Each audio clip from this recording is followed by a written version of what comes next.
ETF index mutual funds నేర్చుకుని stock మార్కెట్లో రాణించాలనుకుంటున్నారా? వెంటనే ఈ నెంబర్కి కాల్ చేయండి.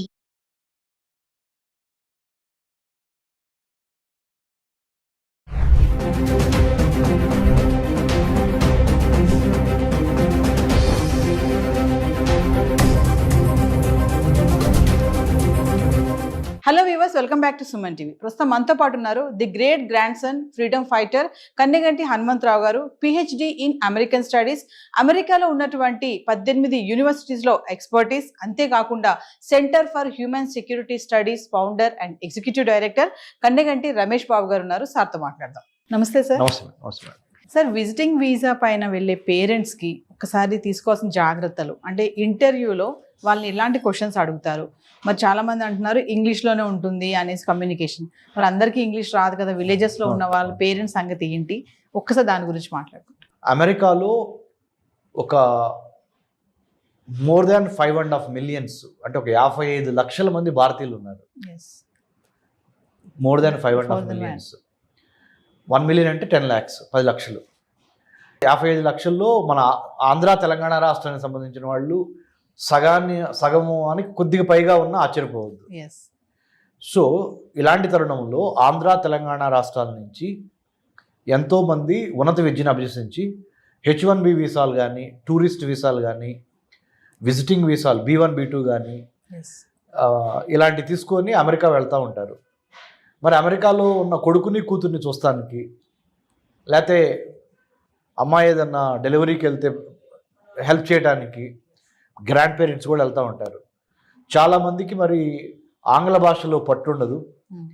హైదరాబాద్ వచ్చి యుఎస్ కాన్సుల్ జనరల్ ఫైనాన్షియల్ డిస్ట్రిక్ట్లో కానీ లేకపోతే వేరే కాన్సులేట్స్లో కానీ వెళ్ళి మరి వీసా ఆఫీసర్ ముందర నుంచున్నప్పుడు మరి ఇంగ్లీష్ రాదు కదా, ఎలా తప్పులో అని మాట్లాడితే వీసా రిజెక్ట్ అయ్యే అవకాశం ఉంది. కాబట్టి ఏంటి అనేది మీ ప్రశ్న. చాలా మీనింగ్ఫుల్, చాలా అర్థవంతమైన ప్రశ్న అండి. దానికి ఏం చేశారంటే, సౌలభ్యం కోసం మీరు ముందరగానే ఒక ట్రాన్స్లేటర్ని యుఎస్ వీసా ఆఫీసర్స్తో ముందరగానే కమ్యూనికేట్ చేసి, ఓకే, బై ఈమెయిల్ అయితే ఈమెయిల్, బై అప్లికేషన్లోనే do you need any translator అనేది ఉంటే yes we need a translator అనేది స్పష్టంగా రాయగలిగితే, మాకు ఆంగ్ల భాషను తెలుగులో చెప్పడం, తెలుగు భాషను ఆంగ్లంలో చెప్పడానికి, తర్జుమా చేయడానికి మాకు ఒకళ్ళు కావాలి అని అడిగితే యుఎస్ కాన్సులేటే ప్రొవైడ్ చేస్తుంది. నెంబర్ 1. లేదా చాలా వీసాలకు సంబంధించి చాలా క్యూస్ ఉంటాయి, లైన్స్ యుఎస్ కాన్సులేట్లో. ఎవరైతే ట్రాన్స్లేటర్స్ అవైలబుల్ ఉన్నారో మనం మొదలుగానే రిక్వెస్ట్ చేస్తే ఆ క్యూలోకి పంపించే అవకాశం ఉంది. రెండోది. మూడోది, మనం కూడా మన పేరెంట్స్కి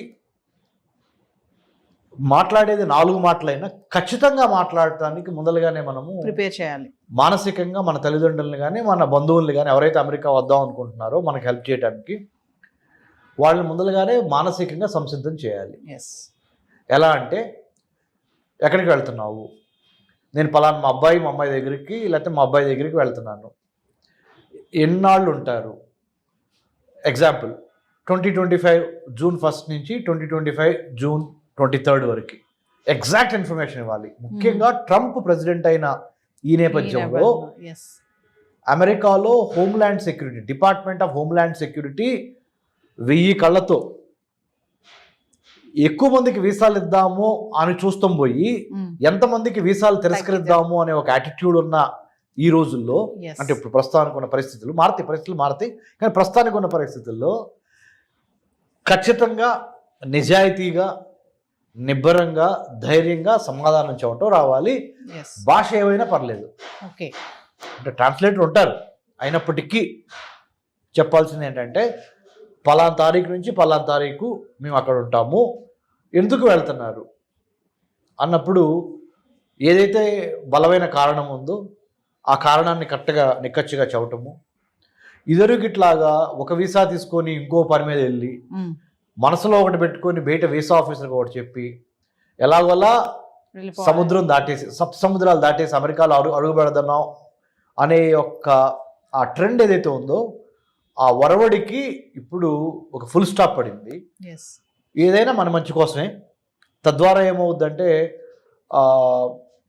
ఇప్పుడు ఏమవుతుందంటే నవీన్ గారు, 10 మందికి నిజంగా జెన్యున్ రీజన్స్ ఉన్నా ఒకళ్ళు తప్పు చేయటం వలన మిగతా 9 మందికి ఆ అవకాశాలు దెబ్బతినిపోతాయి. Yes, correct. దయచేసి మనం కూడా బాధ్యతతో మెలగాలి, ఉన్నది ఉన్నట్టుగా చెప్పాలి.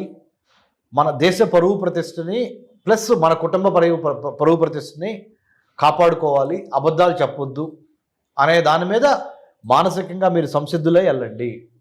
తద్వారా దేశానికి పేరు తెచ్చిన వాళ్ళు అవుతారు, మన రాష్ట్రానికి, మీ ఊరికి, మీ కుటుంబానికి పేరు తెచ్చిన వాళ్ళు అవుతారు. అంటే ఇప్పుడు ఉన్నటువంటి పరిస్థితిలో వీసాస్ అన్ని కూడా కొంచెం స్ట్రిక్ట్ అయిపోయాయని అనుకో. చాలా స్ట్రిక్ట్ అయింది, చాలా స్ట్రిక్ట్ అయింది, కొద్దిగా కదండి, చాలా స్ట్రిక్ట్ అయినాయి. ప్రేక్షకులకి నేను చెప్పేది ఏంటంటే, ఎవరైతే చూస్తున్నారో ఈ ప్రోగ్రాము, ట్రంప్ ప్రవేశపెట్టిన స్ట్రిక్ట్ పాలసీస్ ఏవైతే ఉన్నాయో ఇప్పుడు, ఏది ఇమిగ్రేషన్ కానీ, హైర్ ఎడ్యుకేషన్ కానీ, H1B వీసాలు, లేకపోతే జాబ్స్ గురించి కానీ, ఇవి అమెరికా మిత్రపక్షాలతో పాటు అమెరికాతో పాటు ఆర్థికంగా ఎదుగుతున్న మిగతా చాలా countries, UK, Australia, Japan, South Korea, Canada, France, Germany, ఇలా ఇటలీ, ఈ చాలా దేశాలు ఈ విధానాన్ని ప్రవేశపెట్టబోతున్నాయి. లోకలైజేషన్, ఫస్ట్ లోకల్స్కి, స్థానికులకి ఎక్కువ విద్యా, వైద్యం, ఆరోగ్యం, ఉపాధిలో ఎక్కువ స్థానికులకు అవకాశం ఇచ్చి, వేరే దేశాల నుంచి వచ్చి అమెరికాలో స్థిరపడిన వాళ్ళకి సెకండ్ ప్లేసు, థర్డ్ ప్లేసు, 2వ ప్లేసు, 3వ ప్లేసు ఇవ్వాలనేది అఫీషియల్గా అన్డిక్లేర్డ్, అంటే అసలు డిక్లేర్ చేయకుండానే డిక్లేర్ చేయబడిన పాలసీ విధానం అయిపోయింది. కాబట్టి ఉన్నంతలో సాధ్యమైనంత వరకు నీతి నిజాయితీగా సమాధానాలు చెప్పి, తెలుగులో అయినా ఇంగ్లీష్లో అయినా భాష ఏదైనా మీరు ఇచ్చే ఇన్ఫర్మేషన్, సమాచారము ఖచ్చితంగా కాన్ఫిడెంట్గా పొలైట్గా ఇవ్వండి. ఈ ఇచ్చే పరిణామ క్రమంలో మీ తల్లిదండ్రుల్ని కానీ, మీ డిపెండెంట్స్, మీ మీద ఆధారపడి అమెరికా వద్దాం అనుకుంటున్న వాళ్ళు కింద ప్రిపేర్ చేయండి. ఆ విధంగా మానసికంగా ప్రిపేర్ చేయండి, హోంవర్క్ చేయండి. Plan, prepare, perspire and inspire. అంటే ముఖ్యంగా చక్కగా ప్రణాళిక వేయండి. ఇంట్లో కూర్చోబెట్టి హోమ్ ట్యూషన్ లాగా చెప్పండి పేరెంట్స్కి, అమ్మా ఇట్లా వీసా ఆఫీసర్ అడుగుతారు, నువ్వు ఇట్లా చెప్పు, ఉన్నది ఉన్నట్టు చెప్పాలి. ఎందుకంటే డాక్యుమెంట్స్ మ్యాచ్ కాలేదు, చెప్పేదానికి డాక్యుమెంట్స్ మీద ఉన్నదానికి తేడా ఉందనుకోండి, సారీ. కాబట్టి మంచి మెలకువలతో ఉండండి, అద్భుతంగా మీకు వీసాలు వస్తే భయపడొద్దు.